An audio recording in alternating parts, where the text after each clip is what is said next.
നമസ്കാരം, welcome to KPSC 2.0.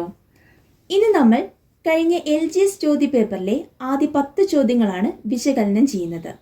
വെറും ഉത്തരങ്ങൾ മാത്രമല്ല, ഓരോ ഓപ്ഷനുമായി ബന്ധപ്പെട്ട പ്രധാന വസ്തുതകളും ഈ വീഡിയോയിൽ നമ്മൾ ചർച്ച ചെയ്യുന്നുണ്ട്. നമുക്ക് വീഡിയോയിലേക്ക് കടക്കാം. ആദ്യത്തെ ചോദ്യം: ഇന്ത്യൻ ഭരണഘടനയിലെ മൗലികാവകാശങ്ങളുമായി ബന്ധപ്പെട്ട ശരിയായ പ്രസ്താവന ഏത്? ശരിയായ ഉത്തരം ഓപ്ഷൻ സി ആണ്. മൗലികാവകാശങ്ങൾ ഭാഗം 3 ഉൾപ്പെടുത്തിയിരിക്കുന്നു. ഭരണഘടനയുടെ ഭാഗം 3, അതായത് ആർട്ടിക്കിൾ 12 മുതൽ 35 വരെയാണ് മൗലികാവകാശങ്ങളെക്കുറിച്ച് പ്രതിപാദിക്കുന്നത്. മൗലികാവകാശങ്ങളെ ഇന്ത്യയുടെ മാഗ്ന കാർട്ട എന്നും വിളിക്കുന്നു. നമുക്ക് മറ്റ് ഓപ്ഷനുകൾ കൂടി പരിശോധിക്കാം. ഭാഗം 1 യൂണിയനും അതിൻ്റെ ഭൂപ്രദേശങ്ങളെക്കുറിച്ചുമാണ് പറയുന്നത്. 1 മുതൽ 4 വരെയുള്ള ആർട്ടിക്കിളാണ് ഭാഗം 1 ഉള്ളത്. ഭാഗം 2, അതായത് ആർട്ടിക്കിൾ 5 മുതൽ 11 വരെ പൗരത്വത്തെക്കുറിച്ച് പറയുന്നു. ഭാഗം 4 ആർട്ടിക്കിൾ 36 മുതൽ 51 വരെ നിർദ്ദേശ തത്വങ്ങളെക്കുറിച്ചാണ് പറയുന്നത്. അടുത്ത ചോദ്യം: ഇന്ത്യയുടെ ഭരണഘടനയുടെ അനുച്ഛേദം 21A എന്തിനുള്ള അവകാശമാണ് ഉറപ്പു നൽകുന്നത്?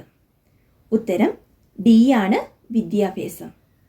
6 മുതൽ 14 വയസ്സ് വരെയുള്ള കുട്ടികൾക്ക് സൗജന്യവും നിർബന്ധിതവുമായ വിദ്യാഭ്യാസം ഉറപ്പാക്കുക എന്നത് മൗലിക അവകാശമാണ്.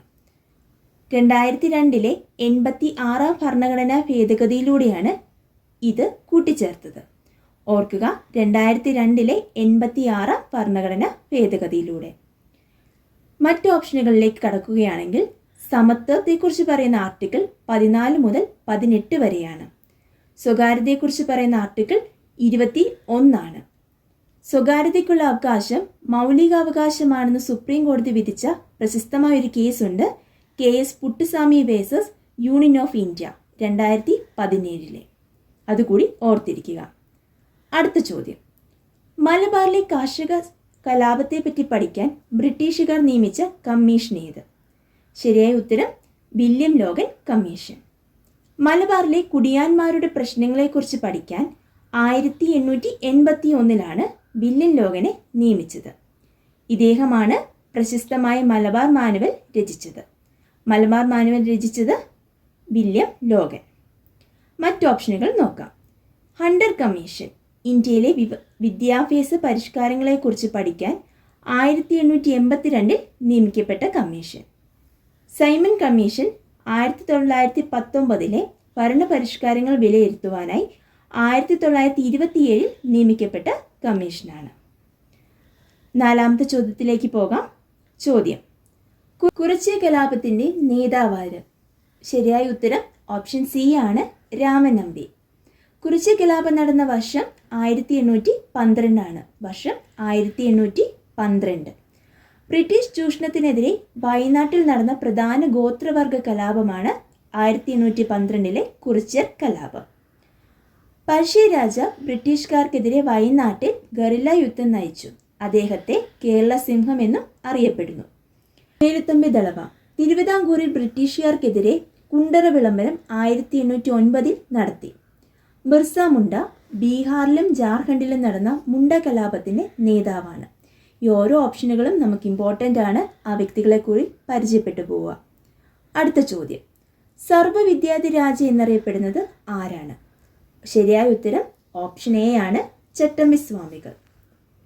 ചട്ടമ്പിസ്വാമികൾ രചിച്ച പ്രധാന കൃതികൾ പലപ്പോഴും ചോദ്യമായി കണ്ടിട്ടുണ്ട്, അതുകൂടി ഓർത്തിരിക്കുക. അദ്ദേഹത്തിൻ്റെ പ്രധാന കൃതികളാണ് പ്രാചീന മലയാളം, വേദാധികാര നിരൂപണം. ശ്രീനാരായണ ഗുരുവാണ് അരുവിപ്പുറം പ്രതിഷ്ഠ നടത്തിയ നവോത്ഥാന നായകൻ. വാഗ്ഭടാനന്ദൻ ആത്മവിദ്യാസംഘം സ്ഥാപിച്ച പ്രമുഖനാണ്.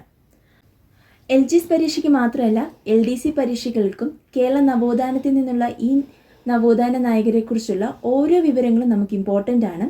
ഇവരെക്കുറിച്ച് ഈ ചെറിയ രീതിയിൽ 1-2 വാക്കുകളിൽ നമുക്ക് പറഞ്ഞു തീർക്കാനും കഴിയില്ല. അതുകൊണ്ട് തന്നെ ഡീറ്റെയിൽഡ് ആയിട്ടുള്ള വീഡിയോ ഉടൻ നമ്മൾ അപ്ലോഡ് ചെയ്യുന്നതായിരിക്കും. ഓരോ നവോത്ഥാന നായകന്മാരും നമുക്ക് അതുപോലെ പരീക്ഷയിൽ ഇമ്പോർട്ടൻ്റ് ആണ്. നമുക്ക് അടുത്ത ചോദ്യത്തിലേക്ക് പോവാം. സാമൂഹികമായി അടിച്ചമർത്തപ്പെട്ടവരുടെ ബൈബിൾ എന്നറിയപ്പെടുന്ന പത്രം ഏതാണ്? ഉത്തരം ഓപ്ഷൻ സി ആണ്, മിതവാദി. ഹിന്ദുവാദി പത്രത്തിൻ്റെ പത്രാധിപർ സി കൃഷ്ണനാണ്. കേരള കൗമുദിയുടെ പത്രാധിപൻ സി വി കുഞ്ഞിരാമൻ. കേരള പത്രികയുടെ പത്രാധിപർ ചെങ്കുളത്ത് കുഞ്ഞിരാമ മേനോൻ. കേരള പത്രികയ്ക്ക് ഒരു പ്രത്യേകത കൂടിയുണ്ട്, മലബാറിലെ ആദ്യ രാഷ്ട്രീയ പത്രമാണ്. നമുക്ക് 7ാമത്തെ ചോദ്യത്തിലേക്ക് പോകാം. കല്ലുമാല പ്രക്ഷോഭത്തിൻ്റെ നേതാവ് ആരാണ്? ഏറ്റവും സിമ്പിളായ എന്നാൽ ഇമ്പോർട്ടൻ്റ് ആയൊരു ചോദ്യമാണ്. ഉത്തരം എല്ലാവർക്കും അറിയാമെന്ന് പ്രതീക്ഷിക്കുന്നു. ഉത്തരം ഓപ്ഷൻ ബി ആണ്, അയ്യങ്കാളി. കൊല്ലത്തെ പെരിനാട് വെച്ചാണ് ഈ പ്രക്ഷോഭം നടന്നത്. കീഴ്ജാതി സ്ത്രീകൾക്ക് ഇഷ്ടമുള്ള ആഭരണങ്ങൾ ധരിക്കാനുള്ള അവകാശത്തിന് വേണ്ടിയായിരുന്നു ഈ പ്രക്ഷോഭം നടന്നത്. സഹോദരൻ അയ്യപ്പൻ മിശ്രഭോജനം നടത്തിയെന്നും അദ്ദേഹം സഹോദരൻ പത്രം സ്ഥാപിച്ചുവെന്നും നമ്മൾ ഓർത്തിരിക്കേണ്ട വസ്തുതയാണ്. GP പിള്ള മലയാളി മെമ്മോറിയൽ പ്രക്ഷോഭത്തിൻ്റെ പ്രധാന നേതാവ് കൂടിയാണെന്നുള്ള കാര്യം ഈ റിലേറ്റഡ് ഫാക്റ്റായി നമ്മൾ ഓർത്തിരിക്കണം. അടുത്ത ചോദ്യം 8. G20 കൂട്ടായ്മയിൽ ഉൾപ്പെടാത്ത രാജ്യം ഏത്? ശരിയായ ഉത്തരം ഓപ്ഷൻ ഡി ആണ്, സിംഗപ്പൂർ.